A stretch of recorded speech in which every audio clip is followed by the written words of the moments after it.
If you're still relying on fitness only, working out to achieve your health and fitness and fat loss goals over the age of 40, I'm here to tell you, sadly, that's just not going to work. And I am going to tell you what does work. Hey, everybody, I'm Brian, founder of FatLossAfter40.com. And I don't know about you, but when I was in my 20s and 30s, I could just worry about working out a little bit more, maybe a couple extra workouts here or there, a little longer workouts, and the weight would just come off. But after the age of 40, that just simply doesn't work anymore. And here is what does work. So what we have found is that fitness success comes down to three things, and we have it very formulaic. This isn't guesswork. This isn't us just theory. This comes down to what we have seen work and is sustainable. And when we say sustainable results, we mean that fat loss and weight loss after 12 months, after a year. So this isn't a quick fix. This isn't something where you lose 20 pounds and then gain it back and then you go back and forth, yo-yo.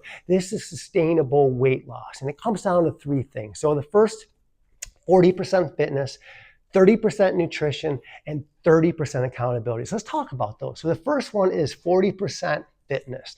Now, we're always saying about how your biggest factor, the biggest domino after 40 is overcoming a sluggish metabolism. Once you repair and reset your sluggish metabolism, it is the big domino that literally everything else becomes so much easier. It's like everything else falls in place. You start to have more energy. You feel like you again. Your hormones start to get in alignment. You get stronger. You burn more fat. You burn more calories. So that obviously is going to be our foundation.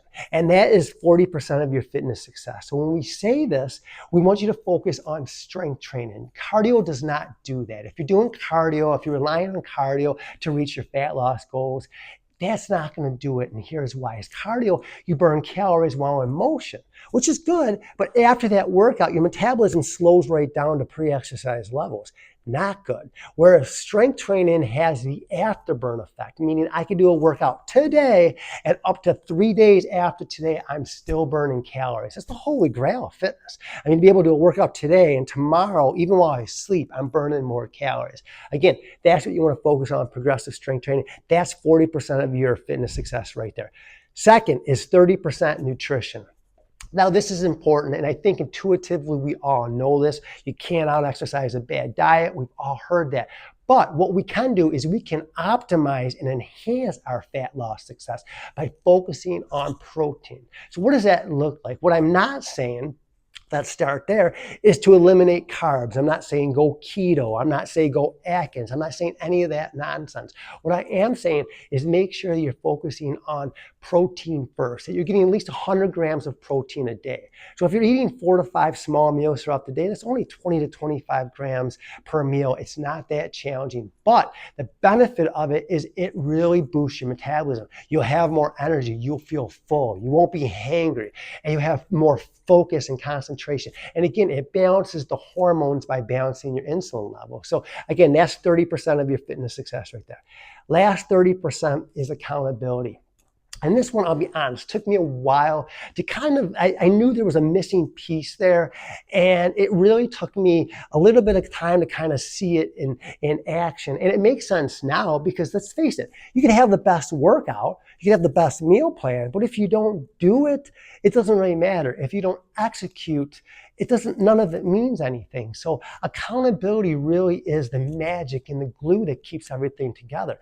And I define accountability, it's much broader, not just in the are you doing it and the tracking part of accountability, which is important, but having a coach or somebody in particular that can course correct, that can modify, because based on your hormone levels, based on your sleep patterns, based on your stress levels, if you're sleep deprived and you come in and you're super stressed, you're not going to want to do the same workout that you would if you came in and you slept well and you were in a good place mentally. So you need somebody to kind of correct that, because if you do the wrong workout at the wrong time, it's better than nothing, but it's not going to be optimal. So again, that's where accountability comes in. That's where having a coach comes in. And that really is the 30% of the missing piece. So that's your 40, 30, 30. So how does this look in principle? 40% of the fitness is easy. If you're not strength training, start strength training. 30% nutrition, shoot for the 100 grams of protein a day. 30% accountability. If you don't have a coach or if you don't have a mentor right now, get a workout buddy. Find somebody that'll at least keep you accountable that way. That'll make sure that you guys are working out together, that you're eating clean together. Join an online forum where you can, again, have accountability that way. There are ways. Get a Fitbit, get an Apple Watch, something that's telling you, okay, I'm hitting my 10,000 steps. So again, it's some kind of a feedback loop to tell you, all right, I'm on my way. If you do those three things, and none of those are hard, but they just have to be done together. You can't do one. You just can't do the fitness and not everything else. You can't do the fitness, nutrition, and not the other. If you do all three of those, the trifecta, you get the results that you desire.